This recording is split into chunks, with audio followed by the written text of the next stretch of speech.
તમે એક સાંભળ્યું હશે કે શિવરાત્રિએ તાળાજી બાવાજી છે બધા કે હજારો 10-50 હજારની સંખ્યામાં આવે છે અહીંયા ભવનાથમાં અને એક કુંડમાં નાય છે. એ કુંડમાં આપણે અત્યારે જવાનું છે અને એવું માનવામાં આવે છે કે એ કુંડમાં છે ને એ બાવાજીમાં એક સાક્ષાત શિવ ભગવાન હોય છે કે એ કુંડમાં અંદર જાય છે પણ બહાર નથી આવતા. એટલે એ કુંડમાં આપણે જવાનું છે અત્યારે.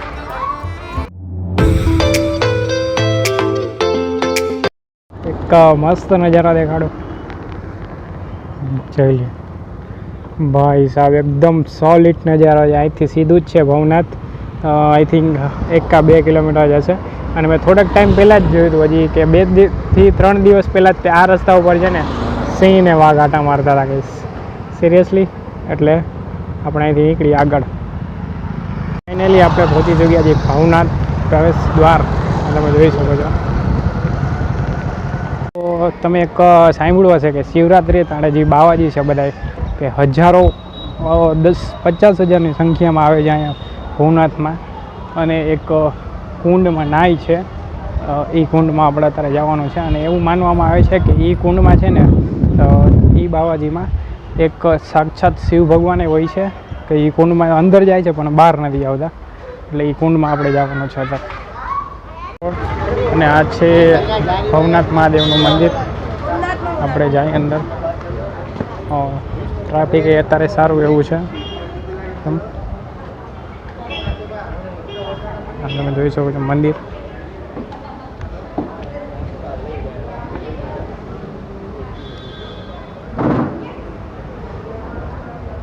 અને એક મેં જોયું કે અહીંયા રામ નામ લખેલું છે, તરતો પથ્થર. જ્યાં તમે જોઈ શકો છો. અને આ મંદિર છે આ બાજુ.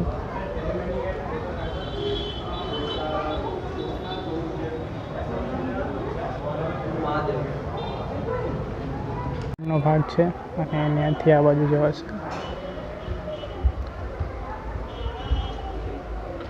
અને આ વાત છે મુંગરી કુંડ કે જે ટાઈમે જે હજારોની સંખ્યામાં જે કુંડમાં બધા મહારાજો આવે છે એ આ કુંડમાં જાય છે. શિવરાત્રિનો મેળો કે નહીં.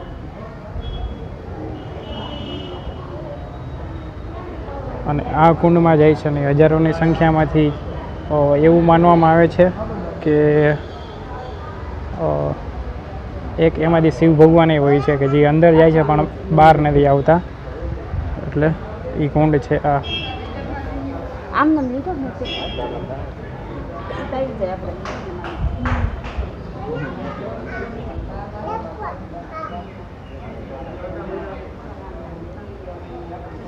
અહીંયા પણ એક મંદિર છે અન્નપૂર્ણા માતાજીનું. અને આ બાજુ આગળ. અને ભવનાથમાં આવો એટલે તમારે છે ને મંદિર તો ઓલમોસ્ટ ઘણા બધા મંદિર છે પણ મેઇન મંદિર જે આ છે આપણે જોયું એ ભવનાથ મહાદેવનું. અને જ્યાં તરતો પથ્થર એ છે. અને આ વાત ખરેખર એક ત્રીજી ફેરે હું દોરાવું છું કે એવું માનવામાં આવે છે કે એ બધા બાવા સાધુ પહેલાં શિવ ભગવાન હોય છે અને એ એમાં કુંડમાં જાય છે.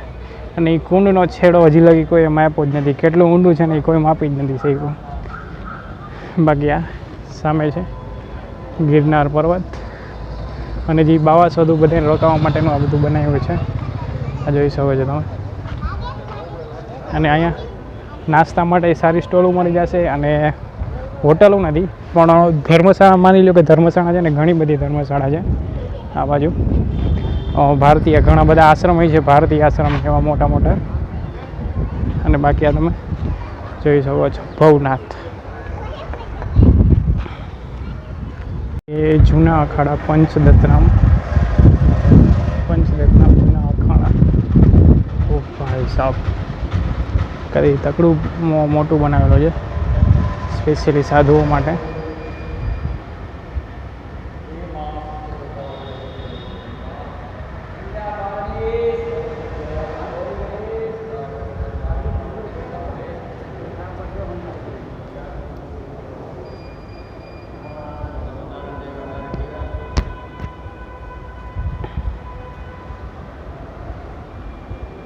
થઈ ગયો અખાડો જ્યાં ખાલી સ્પેશિયલી સાદું છે એના માટેનું રહેવાનું ને એવું છે.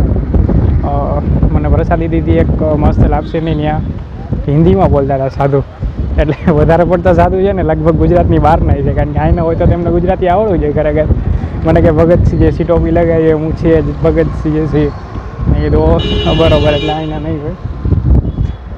અને હવે આ બાજુ આપણે આટો મારી આગળની સાઈડ ગિરનારની જે સીડીઓ છે ને ત્યાં લગી આપણે આટો મારીએ એટલે વ્લોગ એ કમ્પ્લીટ થઈ જાય આજનો. ને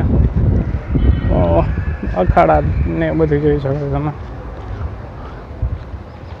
ગિરનાર તળેટી તરફ જવાનો રસ્તો, બોરદેવી, જુનાગઢ શહેર. એની અહીંથી બાઇક લઈ આવી, અહીંથી પછી બાઇક લઈને આટમ એ બાજુ જશો આગળ. આ છે રોપવેનું, અત્યારે ટેમ્પરરી સર્વિસ માટે ક્લોઝ છે, થોડીક સર્વિસ કાં મેન્ટેનન્સનું કામ ચાલુ છે એટલે કરતા હશે. અને અહીંની ટિકિટનું તમને કહી દઉં કે 700 રૂપિયા છે, જેમાં આવવા જવાનું બે આવી ગયું. અને કાંઈ નક્કી નથી હોતું, કાંઈક અડધી બંધ હોય છે, કંઈક વળી ચાલુ થઈ જાય છે. અત્યારે 21 તારીખ લગી બંધ છે અને આજ તારીખ થઈ છે 17 તારીખ થઈ છે, એટલે 21 તારીખ લગી અત્યારે બંધ છે. પછી 21 તારીખ પછી ચાલુ થઈ જાય છે, એટલે ચોમાસામાં કન્ટિન્યુ બંધ હોય. અને આની ટિકિટે તમે ઓનલાઈન બુકિંગ કરાવી શકો છો. અને આ સીધો રસ્તો જશે જો ઉપરની સાઈડ. અને આ ઓલમોસ્ટ છે ને તમારે 5000 પગથિયા લગી આ પોગાડશે અંબાજી મંદિર લગી. ત્યાંથી તમારે ચાલીને જ જવું પડશે આગળ. ઓલમોસ્ટ 100 પગથિયા આપણે ચડીને આવી ગયા, ખાલી એક્સપિરિયન્સ માટે કે કેટલું થાક લાગે. એટલો બધો થાક તો લાગ્યો નહીં, હવે જોઈ કાલ સવારે ક્યારે થાય છે. હવે અહીંથી ગુરુ દત્તાત્રેય અમારા જ છે. હવે કાલ સવારે વહેલા આપણે ટ્રેક સ્ટાર્ટ કરવાનો છે 6 વાગે. બાકી આ ટાઈપ કંઈક રસ્તો છે. મારે છે ને મેન તો પાર્કિંગનું જોવું હતું, કે પણ પાર્કિંગમાં અહીંયા પ્રોબ્લેમ છે. પોલીસવાળાને પૂછ્યું અહીંયા રાખી દે, પણ અહીંયા બોર્ડ જ માર્યો તો નો પાર્કિંગનો. પોલીસવાળાએ મને કીધું કે અહીંયા ગાડી રાખી દે, પણ અહીંયા બોર્ડ માર્યો તો નો પાર્કિંગનો. એટલે જોઈએ હવે શું થાય છે ને શું નહીં. જો વાંદરાના હેરાન કરે બધે.